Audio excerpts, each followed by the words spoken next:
Garten of Banban is a very interesting game. It's a game that fits snugly into what we call the mascot horror genre, which is a genre made up out of things that have been twisted from our childhoods, like kindergarten, or toys, or animatronic mascots, I guess. And there's plenty of franchises that we would call mascot horror, like Five Nights at Freddy's, or Poppy Playtime, or whatever this thing is. But there's something that sets apart Garten of Banban and makes it different from all of these, and what that is that Garten of Banban is completely off-the-wall bonkers. Later in this video, we'll talk about what I mean by that, but the important thing right now is to know that a lot of people really don't like this game, but my opinion of it is very different.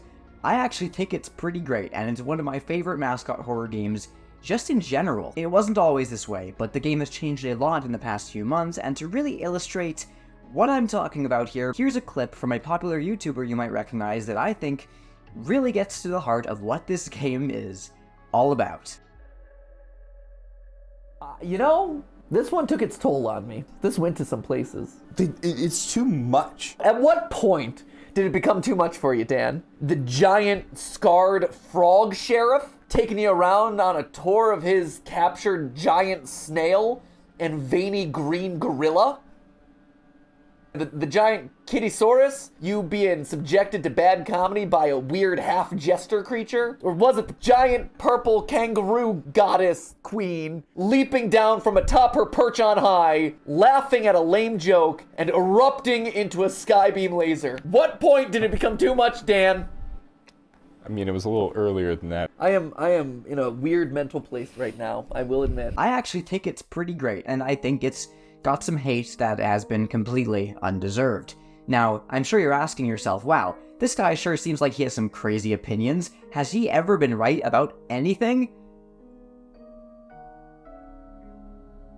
Anyway, let's begin.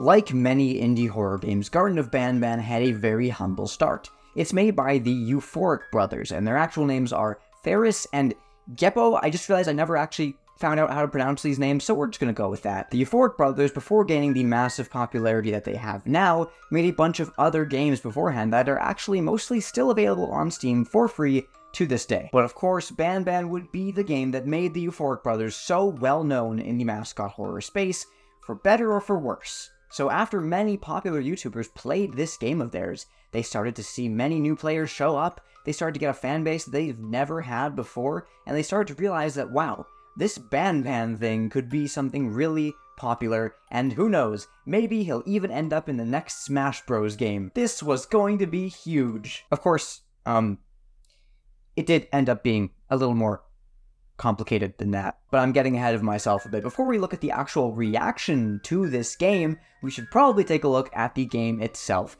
what it was like, what the story was, what the gameplay was, all that really interesting stuff, so we can really dissect what this game was when it started and what it later became. But first, you know, the Five Nights at Freddy's movie is leaving theaters soon, and so you're gonna have to watch it on Peacock if you haven't seen it yet. Unless, of course, Peacock is not available in your country like it isn't for me. If that's the case, you'll never be able to watch this movie again.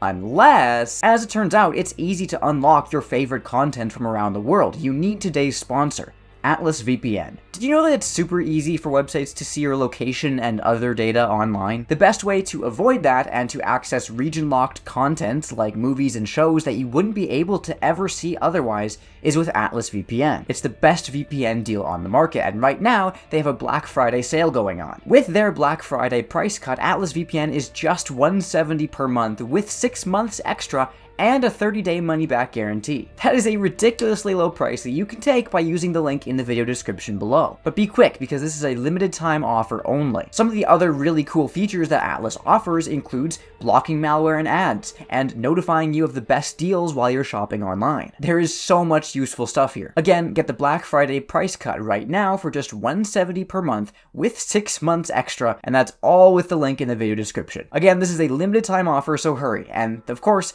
thank you to Atlas VPN for sponsoring today's video. In a way, Banban is exactly what you'd expect from a indie horror game in 2023. You, as the player, are dropped into a pretty drab, abandoned building that definitely looks like it's seen better days. Supposedly, this building used to be a kindergarten. Now, the kindergarten shut down after many children just kind of went missing inside of it, and now you, as the parent of one of these kids, are understandably pretty upset that your kid got yoinked from you, and you're venturing into this facility to find out what happened to your child. From there, you slowly meet the various mascots of this kindergarten as you venture deeper into this facility, which just seems to be kind of endless. Seriously, this place seems bigger and harder to navigate than your average IKEA. While doing this, you'll spend a lot of time completing various puzzles and interacting with these different mascots before the first chapter ends pretty abruptly and pretty quickly as you go down an elevator to get deeper into this facility and are jump scared by the character Jumbo Josh as the elevator hurtles to the floor, and we're left kind of wondering, have we survived this encounter at all? Of course, we do know that you survived this encounter because a sequel to this game came out 2 months later and answered all our questions, but let's pretend that that is a very dramatic cliffhanger. Okay, that's the end of the first chapter of this game, and it may sound like I just kind of breezed through things super quickly, and that's not because I'm a super talented speedrunner on crack or anything. That's just because this game is really short. This first game is like 10 minutes, which is very short for your average mascot horror game, and while it makes the game feel sort of more like a proof of concept than anything else, it was released for free, so that kind of makes it seem a little more redeemable, but there's still just not a lot to talk about here in this first chapter, and that's part of the reason why people would not take this game very fondly at first. Still, whether it's a very short game or not, overall, how does this game compare to its peers like Five Nights at Freddy's? Does it match up to the horror and enjoyment of those games? Well, to put it simply, no, not yet. I know I mentioned before that there's a reason that I really like this game, but that really only shows up in the later chapters.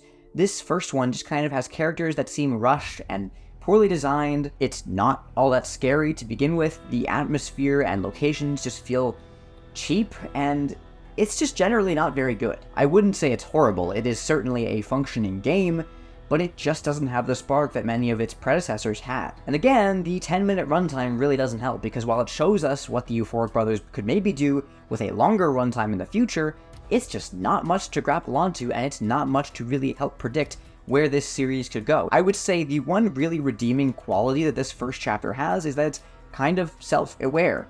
There's little moments that are kind of funny, almost, like this poster of Banban where he says, "Sharing is caring, your pancreas is mine," and that's kind of funny. Of course, little things like that may give us a small chuckle just because of how absurd and weird they are, but they don't fix the game. If the Euphoric brothers wanted to make a scary game, they should have just made a scary game, and if they wanted to make an absurdist funny game, they should have just made a absurdist funny game. You can have elements of both. Even games like Five Nights at Freddy's have little jokes sprinkled in those games, but you still have to have a clear tone that your game is going for. This may be foreshadowing for what I will talk about later in this video. So in the future, this game has the option to do two things. It can either go full in on the scary nature of it and try to really make this game frightening, or they can go the absurdist route and just make this game completely off-the-wall crazy, and we'll find out which option they went with. But yeah, the game wasn't that great, and the general internet picked up on that fact. They noticed these flaws,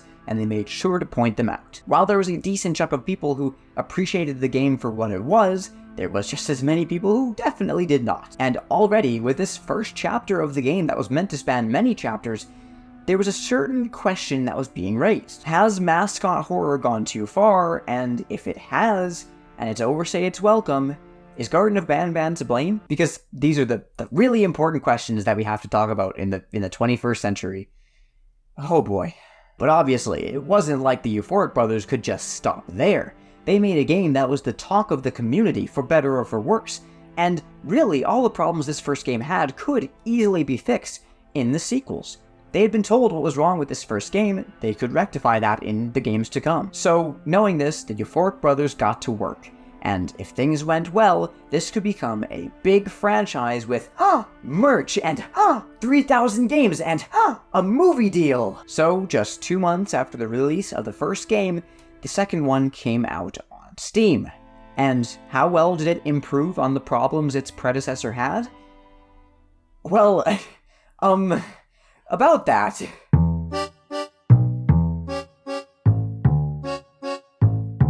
Garten of Banban 2 had the option to improve on everything that its predecessor did wrong, and it just kind of didn't. Don't get me wrong, Banban 2 was longer, and it was more complex, and the story got more detailed, but it didn't really fix many of the problems that the first game had. The game starts with the player waking back up immediately after the events of the first game. If you'll remember, they were attacked in this elevator as they tried to go further down into the facility to find their child by this Jumbo Josh character who we know very little about.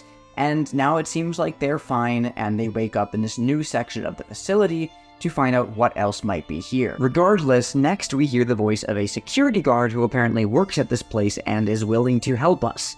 We just have to go through a few puzzles just like last time, but then everything will be fine. We'll find a way out of here, we'll find our kid, and we'll be just okay. However, after these few puzzles, we are thrown into a chase with the character Nab Nab.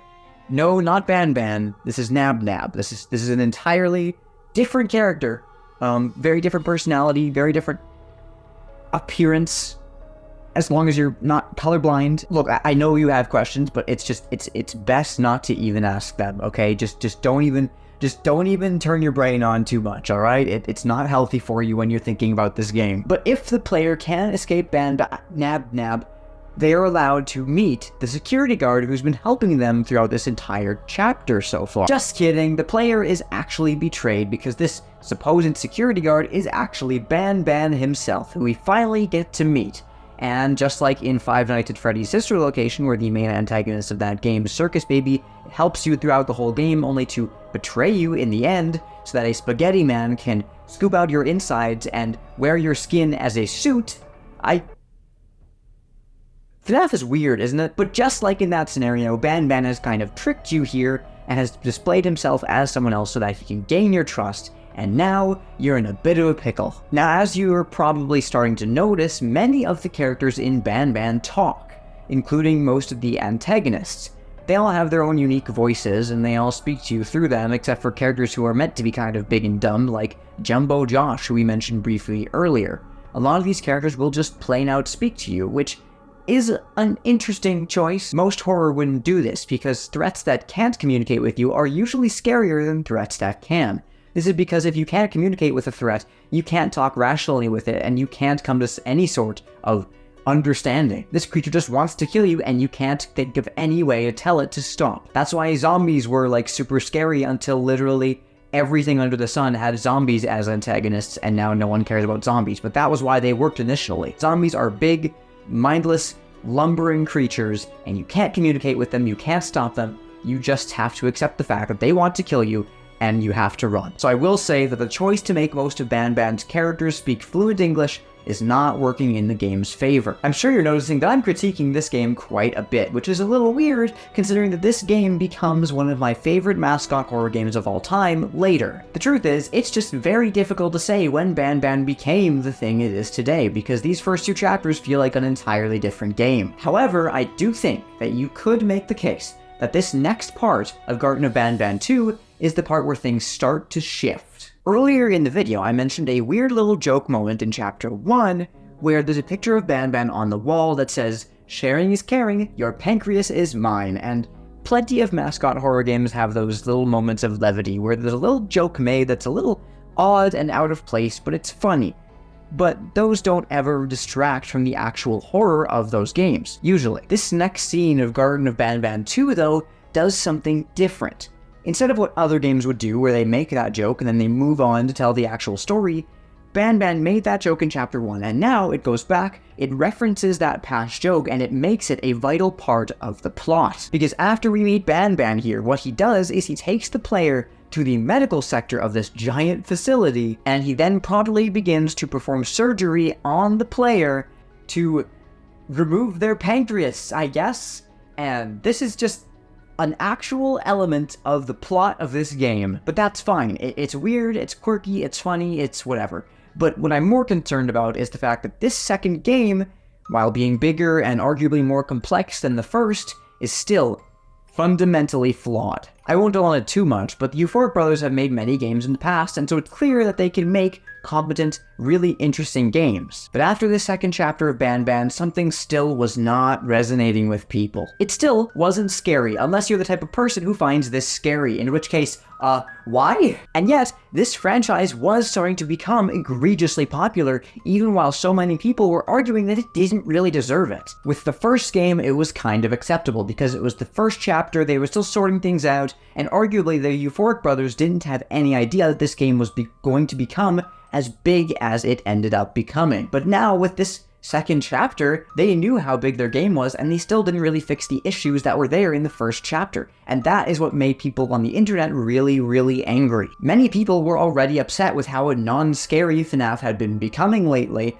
and with how Poppy Playtime felt like just a corporatization of the genre. I think that's a word, corporatization. Let's move on. So when this new game arrived on the scene and completely failed to impress, it was kind of the last straw.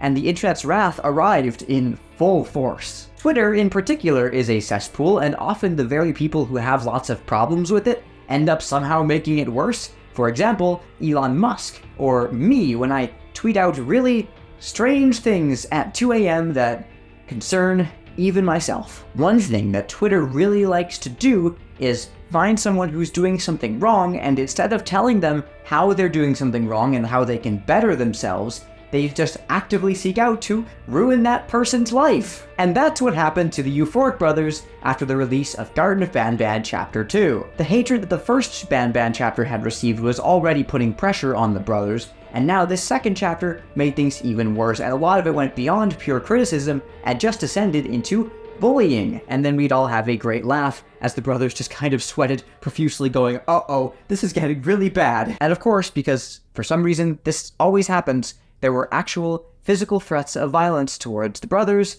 their friends and family, and that is just really uncalled for. It's what finally made them decide to leave Twitter and stop interacting with their fans there to begin with. The actual opinions that people had on these games just devolved into senseless hatred, and the brothers were not at all ready to deal with something like that. Wow, okay, this video's been really fun. Okay, what am I getting at here? Now that the Euphoric brothers had stopped all communication entirely, it seemed very likely that they could just stop developing these games to begin with. So I guess the question is, did they?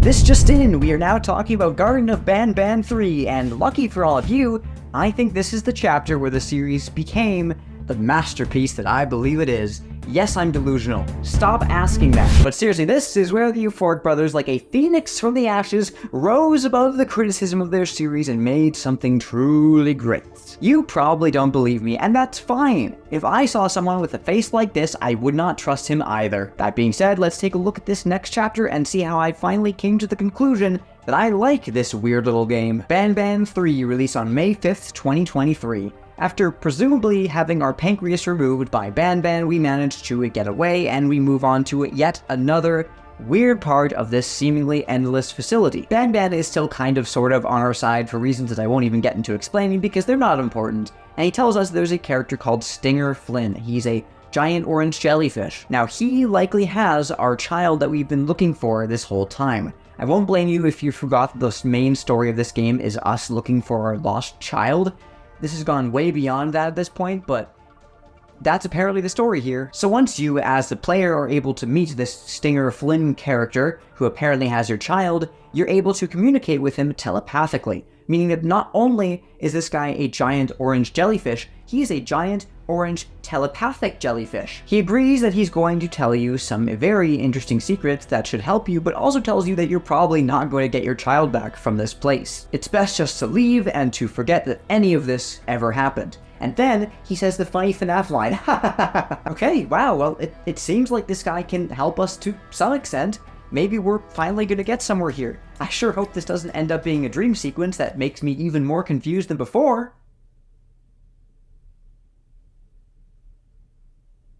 So we end up in this dream sequence that makes me even more confused than before.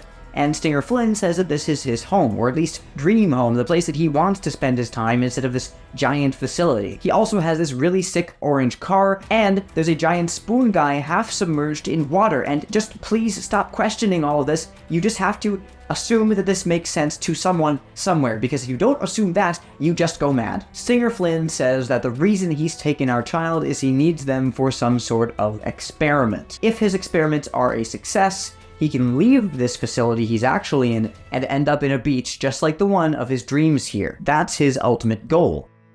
I think. And then there's this snail for 5 seconds, and then you're in this jail place, and then you have to get all these buckets, but they're actually not buckets, they're like criminals, or they're a stand-in for criminals. They're supposed to represent criminals, and then also all of this is like after the dream sequence with the giant orange telepathic jellyfish and the big spoon guy, and you have to like, and this is...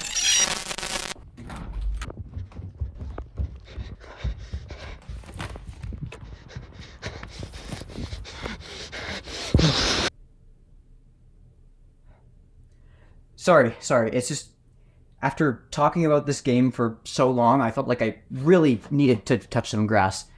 Okay, where were we?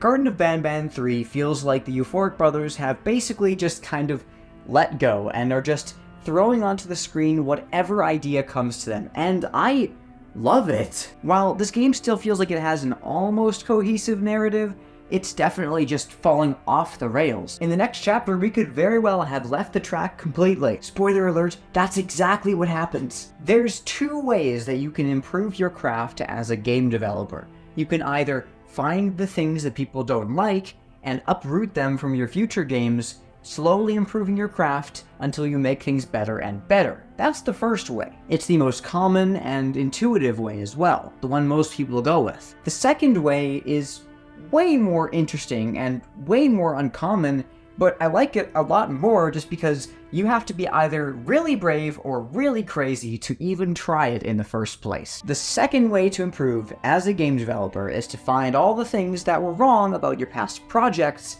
and not just embrace them, but run straight towards them, focusing on all the things people didn't like, bringing them to the forefront. This is what the Euphoric Brothers did. No one thought the first Garten of Banban game was scary.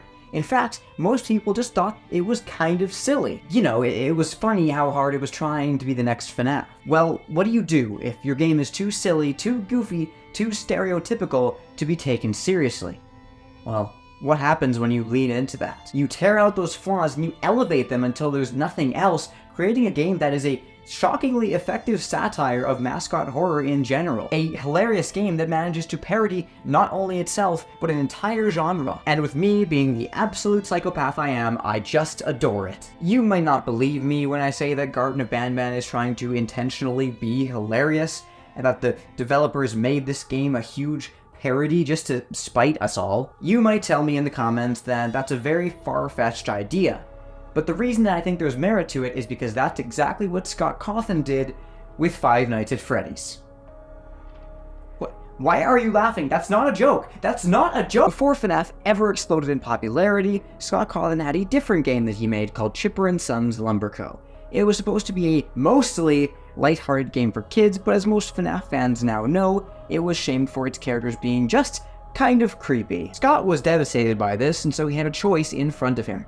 If he wanted, he could decide to make a better game and to really improve upon his skills making characters that aren't as creepy and making a game that everyone could enjoy, one that would be beloved and adored by children everywhere. The interesting thing is that just like the Euphoric Brothers, Scott did something very different. He took the problems that people had with his game and instead of erasing them, he amplified them. Oh, you don't like my characters? Well, you haven't seen anything yet. And then he went sicko mode. He channeled the problems that people had with one game and turned them into the features of the next one. And I think this is exactly what happened with Banban. Oh, you think our game is more silly than scary? Well, you haven't seen anything yet. Both of these developers took problems with their games and turned them into the high points of their future games. It's definitely petty, but it's really funny to think that the people who criticized the first Banban chapter are now still criticizing the series with no idea that it's laughing right back at them. And just in case you still don't believe me that Banban is supposed to be a joke parody game now,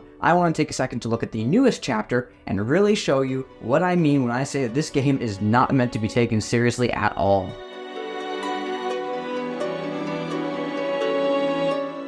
Garten of Banban 4 was released on August 11th, 2023, having 3 months of development time, which is noticeably more than the 2 months of development time that each of the previous games got. I mean, it's not that much more, that's still very little time to make a game, but it is more, so theoretically, this game could be bigger and better, right? Well, yes, no, it's complicated. Well, the game begins with, you going down in another elevator with this little, like, bird guy who you picked up at the end of the last chapter. And then at the bottom, you're attacked by this, like, two-headed dinosaur thing. And I don't know if it's like a dinosaur, but I don't care enough to check. So, and then of course, our player and their new bird child get knocked out by sleep gas, and then they're awakened by the character Sheriff Toadster. Sheriff Toadster is the police officer down here, and also his voice sounds like this. What on earth are you doing this deep down anyway, partner? Which I think is just fantastic. Sheriff Toadster, being the amazing character he is, was yet another one of the terrifying experiments at this facility here underneath Banban's kindergarten. And the way he was experimented upon is, and I quote, by getting him to watch Western movies, cartoons, and any and all media with a focus on an old Western sheriff of an old Western town. But we should probably move on to other things because there's still a lot more things that we need to talk about, like the giant purple queen kangaroo. Now, I'm not sure who this kangaroo is queen of exactly, since very few people or creatures live down here to begin with, but let's just call her the queen anyway, since I think it just makes her feel better about herself. Her name is Bouncelia. Now, Bouncelia has one important thing that we should probably mention about her, and that is that, like all kangaroos, Bouncelia's greatest threat is a jester. You know, jesters, they've got like the funny hats and they tell jokes, like that's their thing, they tell jokes. They're like the Joker, baby. Don't put that in. Yeah, apparently Banban's kindergarten is so cool that they even have their own jester, just for telling jokes to the queen. The problem is that we don't want that to happen, because if this jester tells jokes to the queen, then for some reason the little baby kangaroos in her pouch will get out, and that would be really bad for reasons that we just don't know. These little kangaroo babies are called the naughty ones, and if they escape, bad things will happen. So bad that it's not even important to tell us what those things are. All we have to do is trust that this jester should get nowhere near the queen. Also, Banban's here. Also, Stinger Flynn's here. What is going on? This is actually ridiculous. Okay, now that Stinger Flynn's here, I sure hope we don't get another absurd dream sequence that leaves us even more confused than before. Oh, look at that! It's another dream sequence that leaves us even more confused than before. And also, Banban and Nap Nap have a full-on brawl. Like, they had this, like, big battle thing where they fight each other for some reason. There is a cat-dinosaur hybrid thing that exists in this game, and that's not even the most insane part. The most insane part is that there's still people who think this game is supposed to be serious. Choo Choo Charles shows up, man. Choo Choo Charles shows up. For those who don't know, Choo Choo Charles was a horror game that released like several months ago, I think at this point. It has nothing to do with Banban. It is a completely separate game, completely separate atmosphere. But then Choo Choo Charles, this evil train character, just shows up in this game, and it's not elaborated upon. You just have to accept this. Look, at first it was definitely hard to tell whether this game was supposed to be an actual mascot horror experience or not. And I think that at first it was supposed to be. The problem is the Euphoric Brothers were just very bad at it. But the thing that it's become is just so much better. So many indie horror games try to treat themselves incredibly seriously. You know, you look at Five Nights at Freddy's and it tries to have this air of professionalism, like, oh, there's a story to this game that's incredibly important and it's very scary, and this is a very serious matter. So I think it's really refreshing to see a game that's willing to just play around with the concept of mascot horror in the first place and just have a great time. Some things in this game are incredibly fun and really make me laugh, and I think it's intentional. It's not just I'm laughing at stupidity here. There's things that I think the developer knows are funny. Each one of these is getting better than the last in terms of crafting it. There's such an inattention to detail, and nothing explains it more than this screen right here. Because we just played Garten of Banban 4. This says Garten of Banban 6. And I was just like, there is both so much effort put into it and also so little. Unironically, I'll defend Garten of Banban. I defend Garten of Banban. From that one first tiny moment in the first Banban game where there was just a funny little joke about pancreases, the insanity of this game has blossomed, and it's beautiful. The Euphoric brothers are no stranger to making fascinating games, and one look at their older projects will tell you that. A lot of these games seem really thoughtful and unique in their own right, even if it seems like maybe these brothers have a personal vendetta against me for some reason. Like, who on this planet would enjoy hanging out with such a boring loser like Chris? Ouch. This new game is just another fascinating experience of theirs. It just happens to be the one that got widespread popularity. And I think it's good that it did. I'm glad that I got to experience this game, and I'm glad that the Euphoric brothers got to create something completely absurd, but also completely unique. Good job, you two. And to everyone else, thank you for watching. Hey, thanks for watching this video of mine. If you liked it, which I assume you did since you're here at the end of it, maybe drop a like, or actually really probably leaving a comment would be even better for the algorithm, so do that, actually, do that. And also I'd like to take a quick moment to thank the patrons of this channel, which today includes Sketch Arts, Evan Agradano, Connor Stearman, and Luna is the best. And one more thing, we're going to give a special shout out to this video's highlighted creator, which is Jerichode, who's been putting out some fantastic Five Nights at Freddy's videos, and also just some other really cool stuff that I think you will like. So please, the link is in the description. You know what to do. I am going to go back into hibernation right now, so I will see you all very soon. Goodbye.